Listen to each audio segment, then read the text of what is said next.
প্রত্যেকটা মানুষ অস্থির।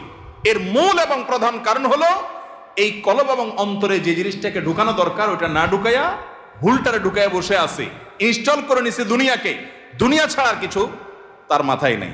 একজন যুবক তিনি কোনো মেয়ের সাথে অবৈধ সম্পর্কে জড়িয়েছেন, হারাম সম্পর্কে জড়িয়েছেন, সেটা একটা বিষয়, কিন্তু সেই মেয়ে তার সাথে ধরুন মানে কথা রাখে নাই, সে আরেকজনের সাথে ভেগে গেছে বা অন্য কোথাও তার বিয়ে হয়েছে। এখন সে ডিপ্রেশনে ভোগে।